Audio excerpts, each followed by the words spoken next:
कहे कि एक काम करो, तुम्हारे खानदान में कोई मांस मदिरा का प्रयोग नहीं किया है, और जिस दिन तुम्हारे बाबा और तुम्हारे पिताजी जान जाएंगे कि अवघड़ ने मांस मछली खिला दिया है, तुमको मदिरा पिला दिया है, उस दिन वह दिन तुम्हारे लिए बड़ा खराब होगा। इसलिए महाकाल भैरव भी देखो खड़ा है, तुमसे यह मांग नहीं करेगा। इसलिए उड़द का आटा लाया गया है। उड़द के आटा को बकरा बना करके देखो रखे हैं, चूंकि यह तो खाएगा मांस मदिरा ना। उड़द के आटा को जो बकरा बनाया गया था, कहा कि इस तलवार से काटो। जैसे ही उन्होंने काटा, उसे खून की धारा निकलने लगी। कहा कि अपने खप्पड़ में रोको, खप्पड़ में खून को रोक कर रखे। कहा कि यही जो है मांस और ये मदिरा, इसको देना पड़ेगा बच्चा। फिर अग्नि प्रज्वलित करो, अब इस पर बैठो, इस पर खटकोण बनाओ। जो तुमको खटकोण बनाता है, अवघड़ में भी बनाना पड़ता है, छाती पर ही है ना, इस छाती पर ही बनाया जाता है। और खटकोण इस छाती पर श्मशान की राख से बनाओ और इसको किलित करो, नहीं तो बीच में ही उठ जाएगा, तुम गिर पड़ेगा। किलित करो कि उठे नहीं। किलित करके बढ़ा कर उस पर बैठ गए।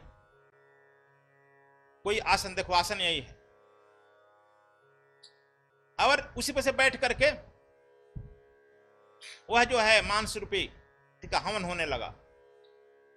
यह 12-1 जब बजा अर्धरात्रि, तब कहे कि अब देखो इस ऐसी में से जो खून है इसके मुंह में डालो। पहले जो है छीटा मारो पानी से, इस मंत्र से, ओम ह्रीं फट स्वाहा करो। जब मारा तो उसका जो एक बैंक आंख खुल गया, उस लाश की आंख खुल गई। उसके आंख से तेज निकलने लगा, ज्योत निकलने लगी, जैसे प्रकाश बल्ब निकलता है, और मुंह भी खुल गया बड़ा। कहा कि इसके मुंह में जितना हवन मंत्र से किया है, इसके मुंह में हवन करो, मांस खून भी मुंह में डालो। वह सब खाते गया। अब जो है गंगा जल को ही श्राप मान करके श्राप का मंत्र पढ़ो। अश्विनी, वह गंगा जल को ही श्राप का मंत्र से उसको दिया गया, सब पिया। जब हुआ तब कहे कि अब जो है इस लाश को कहो जागृत हो जाए। उसके मुंह से बोला कि अब मुझे छोड़ दीजिए, जो मुझे किलित किए हैं खोल दीजिए। इन्होंने कहा कि यदि तुझे खोल दे तो उठ जाएगा ना, हमको ही मार डालेगा। कहा कि यह संभव नहीं है। आपका जो गुरु बैठा हुआ है, आप नहीं जानते हैं, वह अवघड़ ही नहीं है, वह साक्षात भगवान शंकर है। अब तो इनको जो है इसकी गरी, तो भगवान शंकर हमारे पीछे पीछे इतने दौड़ रहे हैं, विभिन्न प्रकार की क्रियाएं करा रहे हैं, इसलिए संभव नहीं है कि आपको हम मार दें। आपके इशारे पर ही अब हम लोग को रहे। आप किलन खोल दीजिए। अब इनको बड़ा आश्चर्य हुआ। किलन खोल करके फटाफट जो है उस अवघड़ के साष्टांग प्रणाम कर दी। अरे बेटे, तुम तो इसके कहने पर पड़ गया। क्या तुम यह प्रार्थना गलत करता है, गुरु ब्रह्मा गुरु विष्णु गुरुदेव महेश्वर? क्या अभी तक तुम केवल श्लोक रट लिया है? अभी तो यह बताया कि मैं शंकर ही हूं। इसका मतलब तुम्हारे लिए ब्रह्मा और शिव विष्णु तो कहीं और होगा ना। जब तक से तुम गुरु में यह तीनों रूप देख नहीं लेते हो, तब तक से तुम्हारी वह परम सिद्धि को प्राप्त नहीं करते। तब इन्होंने उठाया ऊपर, कहा गुरुदेवास से संभव। इसीलिए कहा गुरु में गुण दोष नहीं देखना चाहिए। अब वह जो है रात्रि में यह सिद्धि करते करते इनको सुबह 4 बज गया। लेकिन सब सिद्ध साध किए, लेकिन यह जानकर अब प्रसन्न थे कि मैं गुरु को वास्तविक रूप समझ गया। अभी तक मैं केवल कहता था गुरु ब्रह्मा गुरु विष्णु गुरुदेव महेश्वर गुरु साक्षात। अब गुरु ने मुझे समझा दिया गुरु विष्णु का विशेष रूप। इसका मतलब यह है कि अभी हमें गुरु पार ब्रह्म परमेश्वर जिसको कहता हूं वह एक और रूप मुझे मिलना है। अभी तो मुझे इंगित कर दिए गुरु का ब्रह्मा विष्णु महेश का रूप है, और एक सदगुरु के रूप में मुझे मिलना है जो गुरु साक्षात पार ब्रह्म परमेश्वर तक ले जाएगा, वह सदगुरु होगा। एक यात्रा मेरी बात यह है, इन्होंने अपने अंतर मन से सोच लिया। और सुबह 4 बजा तो कहे कि बेटा अब तुम शीघ्र घर प्रस्थान करो। तुम्हारे पिताजी जानते हैं क्या मंत्र पढ़ रहे हैं? तो क्या कह रहे हैं? क्या उघड़वा आएगा तो जूता से मारेंगे। कहा गुरु जी आप देख रहे हैं कि हाँ, वो भी उसको भी देख रहे हैं, तुमको भी देख रहे हैं। समझा? वह बार बार इधर उधर चिल्ला रहे हैं, तुम्हारा बाबा तुम्हारा बाप दोनों कह रहा है कि मिल जाएगा जूता से मारेंगे, तुम्हारे घर पर अब जूता खाने तो जाएंगे नहीं। इन्होंने कहा कि अरे गुरु जी आप इतने विशाल हैं, अपने रूप को क्यों नहीं दिखाते? कहा कि जो काम है बेटा वह काम करो,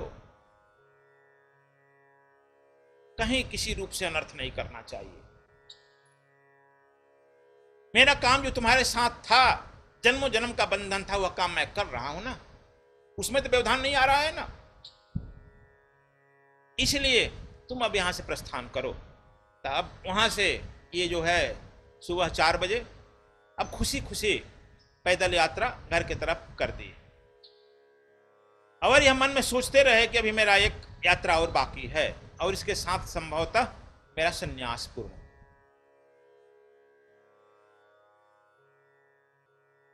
अभी हम बोल रहे थे बुद्धों के पथ, योगियों के रास्ते। और अभी इस वर्ष स्वामी आत्मादास जी के जीवनी पर ही हम लोग कल विचार किए हैं, आज भी हम आगे यात्रा करेंगे। एक बात स्वामी जी कहा करते थे, एक राजा का इकलौता लड़का बड़ा जोर से बीमार था। वह मृत्यु के करीब था। राजा और रानी रोज उस लड़के की सिरहाने बैठे रहते थे इलाज के लिए। महीना दिन हो गया, कोई बचने को उम्मीद नहीं था। राजा को झपकी लगा, एक झपकी में ही सब हो जाता है। उस झपकी में देखा कि हम एक चक्रवर्ती सम्राट हैं, मेरे पास 11 लड़के हैं और 11 लड़के अपूर्व विद्वान हैं, सब मेरे नियंत्रण में हैं, सब मेरी सेवा में हैं। तब तक से वह रानी जो है क्रंदन करती है, चिल्लाती है, इकलौता लड़का हमारा जो चला गया। राजा की आंख खुलती है, वह विस्मय से देखने लगता है। रानी कहती है कि तुम रो नहीं रहे हो, क्या हो गया तुमको? कहा कि रानी मैं तो में पड़ गया हूं, संशय में पड़ गया हूं। कौन सत्य? यह इकलौता एक लड़का जो अभी मरा है, यह सत्य कि अभी मैं पलक झपते देखा था, मेरे 11 लड़के हैं और 11 लड़के पूर्व विद्वान हैं, सब मेरे नियंत्रण में हैं, उनसे मेरा आंख खुलते संबंध टूट गया, वह सत्य। किस सत्य के लिए मैं रोऊं? यदि वह झूठ है तो जगत भी झूठ है। कहते हैं कि इसके झटके के साथ ही उस राजा को जो है बुद्धत्व का ज्ञान उत्पन्न हो गया कि यह जो भी झूठ वह भी। यदि हमको प्राप्त होना होगा तो हमको रास्ते चलते प्राप्त हो जाएगा।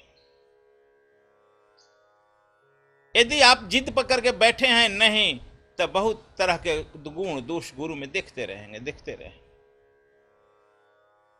गुण कब देखेंगे? दोष ज्यादा देखेंगे, जिससे अपने को बचाते रहे चले जाए। तो कल हम लोग देखे कि स्वामी आत्मादास जी का श्मशान सिद्धि,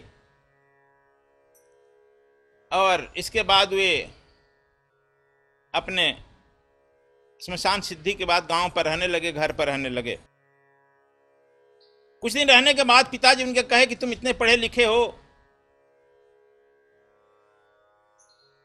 नौकरी नहीं किया, कुछ तो काम करना चाहिए। लोग घर पर कहते हैं कि बैठ पढ़ लिख कर लड़का बैठा है। कहते हैं, हमारे साथ भी लोग कहते थे, भाई पढ़े फारसी बेचे तेल, देखो भाई किस्मत का खेल। यह दोहा छुपाई मेरे लिए बड़ा उपयुक्त रहता था गांव पर। गुरुजी के लिए भी रहा होगा। या तो उनके पिताजी ने उस समय 10,000 रुपया दिया कि लो ले जाओ, पंजाब के लोग आए हैं, पंजाब में जाकर घोड़े का लाओ और वहाँ पर बेचना। उस समय घोड़ा ही मुख्य धंधा था लोगों को, बड़े लोगों को चढ़ने उड़ने का। ये पंजाब में सीधे गाड़ी पकड़े और चले गए पंजाब मेल अमृतसर। अमृतसर स्टेशन से उतर करके सोचे कि अब कहीं चले, कुछ देखें कहाँ घोड़ा होगा, पहले पल हम आए हैं, घोड़ा का तो बिजनेस करना है। कुछ दूर गए ही तो एक आदमी सरदार जी मिले, दौड़ कर आकर प्रणाम किए, इनका बैग लेने लगे। अरे बबुआ जी आप कहाँ से आ गए? आप धर्म जी हैं ना? आपके पिताजी राम सखी जी बहुत धर्मात्मा हैं, आप जानते नहीं हैं, मेरा नाम सरदार प्यारा सिंह है। मैं आपके यहाँ जाता हूँ कपड़ा बेचने के लिए। आपकी खेती अच्छी है, आपके पिताजी दादाजी घोड़ा रखते हैं, और देखिए आप जो धोती पहन कर आए हैं, यह धोती कोई नहीं वहां खरीद रहा था, अंत में आप ही को दे आए। 2 रुपया की धोती हमारी ही दी हुई है। बड़ा अच्छा भाग्य हुआ कि आप आ गए, आप चलिए हमारे घर चलिए। बहुत दिमाग पर जोर दिए तो सोचे कि अच्छा यही प्यारा सिंह धोती दिया। कहा कि देखिए आप जो कुर्ता पहने हमारा ही कपड़ा दिया हुआ। घर जब ले गया, चिल्लाया, देखे कुछ घर में के अंदर पंजाब में औरत और पुरुष एक ही साथ रहते हैं, झिझके कि इधर जो है हम लोगों की तरफ से दलान होता है, दरवाजा होता है, द्वार। अब तो खैर यह भी सिस्टम मिल रहा है, जहाँ केवल पुरुष लोग रहते थे, घर दूर होता था जहाँ औरत रहती थी। ये झिझके कि कैसे भाई घर में ले जा रहा है हम लोगों को। कहे कि देखिए यह पंजाब है, यह आपका देश नहीं है। यहाँ पर जो है औरत पुरुष दोनों खेत में काम करता है, हमारी औरतें भी काम करती हैं, और हम लोग घर दलवान एक ही जगह होता है। आपके यहाँ 15-20 साल से जा रहे हैं, अभी तक आपके माँ जी का हमने यहाँ नहीं देखा है। एक बार आपके दादी जी को पैर छूने का अवसर मिला था।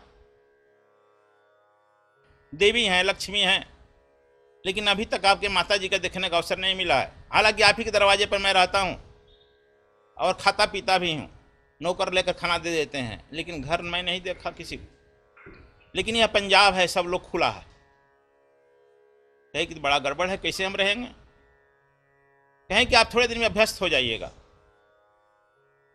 तब तक से प्यारा सिंह की लड़की आई, इनका सामान उमान भी लेकर चली गई अंदर। एक कमरा कही कि इसमें आपको रहना है। कहे कि अच्छा।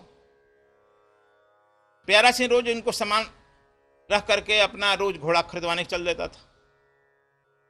10 दिन दौड़े, 10 दिन में 14 घोड़ा खरीदाया, 10,000। 14 घोड़ा खरीद करके एक आध को नौकर वहां से दिया कि ले जाइए। देखिए होनहारी बड़ा प्रबल है। परमात्मा ने जिसको जिस काम के लिए भेजा है उसी काम की तरफ बढ़ना चाहिए। जब आपको उसका विरोध होता हो या घाटा होता हो तो तुलो ज्योतिषी के यहाँ दौड़ता है, ओझा गुनी के यहाँ दौड़ता है, अपना भाग का निर्णय कराने लगता है। परमात्मा सबको एक विशेष काम के लिए भेजा है, लेकिन हम सब लोग अर्थोपार्जन में ही लग जाते हैं। और श्रीमद् भागवत में भी यही कहा है कि परमात्मा जिसको अपने से दूर करना चाहता है उसको बहुत धन दे देता है। वह धन में इतनी बुरी तरह फंस जाता है, वह परमात्मा की तरफ नहीं देख पाता है और वह नरकगामी होने लगता है। इसलिए परमात्मा को लक्ष्मीपति कहा गया है। परमात्मा जिसको अपने नजदीक बुलाना चाहता है उसका धन छीन भी लेता है, क्योंकि धन बाधा भी होता है। इसलिए धन दान देने की महत्ता दी गई है। जब धन तो जितना ही दान देने जानता है देता है, वह धन दान कमाने के लिए हमने चोरी, बदमाशी, गुंडागर्दी, परिश्रम, नौकरी चाकरी सब करते हैं, रात दिन परिश्रम उस धन को। और उस कमाए हुए धन को जब हम दान दे देते हैं तो उससे हमारी तृष्णा टूटती है, तृष्णा टूटती है, वृत्ति टूटती है। तब तुम धन रहते हुए भी जनक की तरह हो जाते हो, नहीं तो तृष्णाएं पकड़ लेती। कृपणता जो है आदमी का रोग होता है, वह कृपणता एक मलेच्छता की निशानी भी है। तो ये जो है वहां से घोड़ा खरीद कर चले, रास्ते में 4 घोड़े मर गए, 10 बचे ना। घर आए, घर आते आते 2-3 घोड़े बीमार पड़े हुए भी चल बसे। घोड़े का ग्राहक जब आते थे तो सच बता देते कि इतना में लिए हैं। गांव में जाते हो हित नाता लोग ज्यादा आते हैं। क्षत्रिय लोग जानते हो कितने अहंकारी होते हैं, जानता है कि नहीं? नहीं जानता। क्षत्रिय हो अहंकारी ना हो संभव हो। ये कहते थे कि इतने में खरीदना है तो कहा था कि बस बस हमारे लिए तो इतना में, लेके उतना ही में चल देता था। और कुछ हम उधार ले गया तो उधार मिलता है कहीं? मैं भी बक्सर छोड़ा, किसी के शादी में भी, किसी के ब्याह में 80 से 90 तक 10 साल में 10 लाख रुपया बांट कर आया। कोई लौटने वाला नहीं, वो मिलेगा भी आदमी ने। ये बाद में हमारे छोड़ने के बाद में हमारे लोग अकाउंटेंट लोग ऑडिट करने लगे, देखने लगे तो कहा कि महाराज इसको दिए हैं, उसको दिए हैं, मांगने के लिए गए। नहीं, हम कहीं घर तुमको मांगने के लिए दिया गया है, मिलेगा? मिलेगा? ये भी जो उधार दिए कोई नहीं दिया, सब घोड़े बिच गए। पिताजी को उन्होंने 5,000 रुपया लौटाया, शुद्ध 10,000 का 5,000 फायदा हुआ ना। पिताजी कहे कि चलो अच्छा कोई बात नहीं है, चिंता मत करना, हमारा कमाया हुआ है। तू वैद्य का काम भी जानता है, लड़कों को पढ़ाओ लिखाओ। गांव पर ये पति पत्नी ये पढ़ी लिखी थी, इन्हें पढ़ाना लिखाना शुरू किया, वैद्यगिरी करने लगे। सब सामान खाते ले आते, किसी की दवा का पैसा नहीं मांगते। इनके पिताजी कहते दिन भर दवा बांटता है, रोग ठीक भी होते हैं, बड़ाई भी करते हैं, तुम पैसा नहीं मांगते हो? कहते कि देखिए ना, एक तो ये दुख में आया है, कष्ट में आया है, रोते गाते आ रहा है, ये रो भी रहा है, उसको मैं दवा भी दूं और रोने में पैसा भी मांगूं, अच्छा लगता है? पिताजी क्या इसकी समस्याएं ही हमारी आमदनी की स्रोत होगी? यदि किसी का रोग दुख कष्ट ही हमारी आमदनी का स्रोत है, यह तो अच्छा नहीं है। यह भी पूंजी डूबा। जो काम किए डूबा। इसलिए कहे परमात्मा तुमको किधर रास्ते पर ले जाना चाहता है, उधर जाना होगा ना। लेकिन हम लोग जो हैं परमात्मा से कहते हैं कि नहीं, हमको इधर रास्ता में जाना है। घर के खलिहान पर जाकर के, खलिहान में शिव जी का एक मंदिर है, वहां पर एक झुपड़ी लगाकर रहने लगे। पूर्णिमा की रात में बैठे ये सोच रहे थे, आखिर हमको सृष्टि में क्यों भेजा गया है, मैं क्यों आया?